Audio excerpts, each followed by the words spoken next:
काही मुसलमानांचा विरोध होता गरिबीचा, तर काही मुसलमानांनी त्याला समर्थन केलं होतं आणि ती मागणी केली होती आणि त्याचे फायदे उठवलेले आहेत.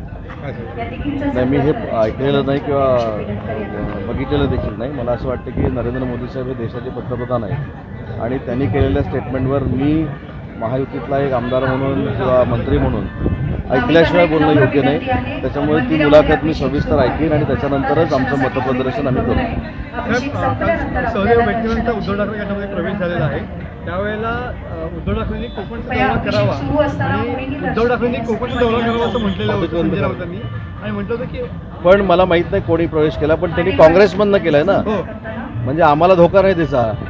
मला असं वाटतं की काँग्रेसमधनं जे कोण बेटकर आहेत, म्हणजे मला माहीत नाहीत कुठच्या जिल्ह्यात कुठं काम करतात ते, पण त्यांनी जो प्रवेश केलेला आहे तो काँग्रेसमधनं प्रवेश केलेला आहे. या जिल्ह्यामध्ये काँग्रेसचा एकही ग्रामपंचायतीचा सदस्य नाही, या जिल्ह्यामध्ये काँग्रेसचा एकही पंचायत समितीचा सदस्य नाही.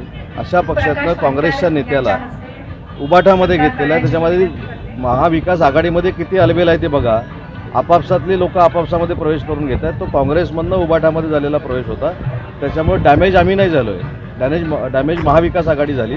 आणि मी तुम्हाला काँग्रेसचं चित्र पण सांगितलं या जिल्ह्यातलं. त्याच्यामुळे या पक्षाचे ते नेते होते आणि ते आता उबाठामध्ये गेले. त्याच्यामुळे उबाठा किती वाढणार आहे तुमच्या लक्षात आलं. उद्धव ठाकरे कोकणाचा दौरा करणार आहेत आणि पूर्ण कोकणमध्ये भगवा होईल असं ते म्हटलेलं आहे. मला असं वाटतं की त्यांच्या दौऱ्यावर आक्षेप घेण्याचं काहीच कारण नाही. तो पक्षवाढीचा एक लोकशाहीतला भाग आहे. त्याच्यामुळं आम्ही प्रतिकार करण्यापेक्षा आम्ही चांगलं काम करून माननीय शिंदेसाहेबांच्या नेतृत्वाखाली खरी शिवसेना 100% या जिल्ह्यामध्ये वाढवलेली आहे आणि महायुतीची जिल्हा परिषद पंचायत समिती या सगळ्या परिसरामध्ये येणार आहे. आम्ही कुठलीही तुलना देवाशी उद्धव ठाकरेंची केलेली नाही असं संजय राऊत म्हणत आहेत, पण मात्र मोदींची तुलना केलेली सामंत आणि इतर मंडळींनी चालते असं संजय राऊत मी अजिबात त्यांच्यावर काही टीका केलेली नाही. त्यांनी माझी पत्रकार परिषद बघावी. कदाचित त्यांना कोणतरी ब्रीफिंग चुकीचं करतं आहे किंवा ते कोणाकडनं चुकीच्या माणसाकडनं ऐकून घेत आहे. काल रात्रीच्या मुलाखतीमध्ये मी असं सांगितलं की विष्णूची तुलना करावी, रामाची करावी हा वैयक्तिक प्रत्येकाचा प्रश्न आहे. स्वतःच्या नेत्याला चांगलं म्हणावं की वाईट म्हणावं हा प्रत्येकाचा प्रश्न आहे. पण मी दुसरा प्रश्न असं विचारला, ज्यावेळी महाराष्ट्रातल्या तमाम वारकऱ्यांनी माननीय एकनाथ शिंदेसाहेबांना पुरस्कार दिला, दिल्लीमध्ये संजय नहारनं महादजी शिंदे पुरस्कारानं त्यांना सन्मानित केलं, त्यावेळी यांच्या पोटात पोटसूळ का उठला हा माझा प्रश्न आहे. मी विष्णूची उपमा दिली, अजून कोणाची पण द्या, आणि त्या देवांबद्दल आदर आहे म्हणूनच मी इथं आलो ना एवढ्या कामातनं. त्याच्यामुळे देवांची उपमा दिल्यानंतर देव पण येत नाही हे देखील काही लोकांनी लक्षामध्ये घेतलं पाहिजे. आणि त्यांच्या कुठच्याच गोष्टीला मी टीका केलेली नाही. त्यांनी ब्रीफिंग घेताना जरा चांगल्या माणसांकडनं घ्यावं, जेणेकरून अशा पद्धतीची चुकीची माहिती त्यांना मिळणार नाही. उद्धव ठाकरेंनी कोकणाचा दौरा करावा, एकही गद्दार उरणार नाही, कोण अडवतो ते मी बघतो असं आज संजय राऊत म्हणालेले आहेत. हा गद्दार उरलेच नाहीत ना. बरोबर आहे, मी त्याच्याशी आम्ही सहमत आहोत ना. बघा, दीपक केसरकर निवडून आले, निलेश राणे निवडून आले, नितेश राणे निवडून आले, किरण भैया सामंत निवडून आले, उदय सामंत निवडून आला. एक फक्त ठीक आहे, जरा आमच्या काही चुकांमुळे राहिलं, तिकडे योगेश कदम निवडून आले, शेखर निकम निवडून आले, भरत गोगावले, महेंद्र थोरवे, महेंद्र दळवी, त्याच्यानंतर BJPचे सगळे आमदार, अदितीताई तटकरे. आमच्या 3 जिल्ह्यामध्ये 15पैकी 14 जागा निवडून आल्यात. याचाच अर्थ गद्दारांचं नामोनिशाण आम्ही मिटवून टाकलेलं आहे. राज्यमंत्र्यांना कमी दर्जा दिलेला आहे, त्या संदर्भात महायुतीमध्ये काही अलबेल आहे का? त्या संदर्भात कोणी कमी दर्जा दिला? माझे राज्यमंत्री इंद्रनील नाईक आहेत, त्यांना फोन लावून तुम्ही विचारा. ज्या दिवशी अधिकार देण्याची फाईल माझ्याकडे आली त्याच्या दुसऱ्या सेकंदाला माझ्यासारख्या मंत्र्यानं सही करून त्यांना सगळे अधिकार 3 महिन्या अगोदरच दिलेले आहेत. बाकीच्यांचं मला माहीत नाही. पण या संदर्भात मुख्यमंत्री कार्यालयाकडून सुद्धा राज्यमंत्र्यांना अधिकार दिले नाहीत का? या संदर्भात चौकशी सुरू झालेली पाहिजे. राज्यमंत्र्यांना अधिकार देणं ही घटनेतल्या काही तरतुदीप्रमाणे किंवा नियमाप्रमाणे असतं.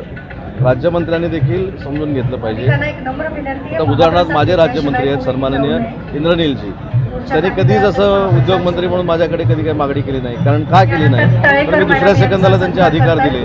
पण कॅबिनेट मंत्री आणि राज्यमंत्री याच्यामध्ये फरक आहे, हा देखील समजून घेतला पाहिजे. तर काँग्रेसचं अधिवेशन सुरू आहे. राहुल गांधी असं म्हणतात की दलित, मुस्लिम आणि ब्राह्मण याच्यामध्ये आम्ही अडकलो गेलो आणि ओबीसीने आम्हाला साथ सोडली, त्यामुळे आमचा पराभव झाला.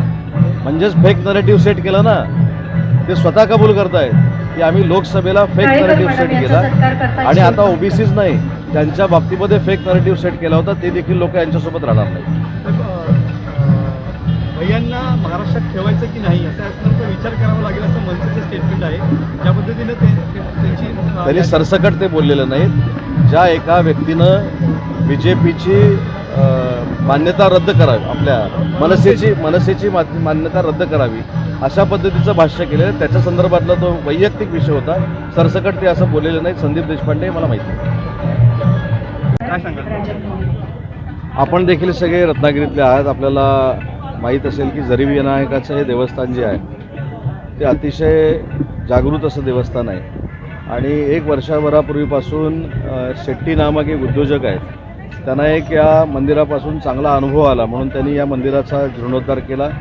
आणि त्या जीर्णोद्धाराचा कार्यक्रम आज रामानंदाचार्य जगद्गुरू नरेंद्र महाराज यांच्या हस्ते होता.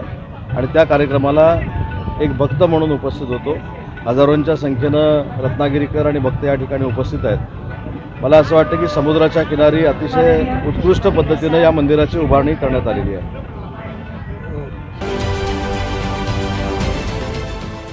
देश विदेशातील प्रत्येक घडामोडींचे लाईव्ह अपडेट मिळवण्यासाठी आता साम टीव्हीच्या सर्व सोशल मीडिया प्लॅटफॉर्मला लाईक, फॉलो आणि सबस्क्राईब करा. तसंच सर्व नोटिफिकेशनसाठी बेल आयकॉन प्रेस करायला विसरू नका.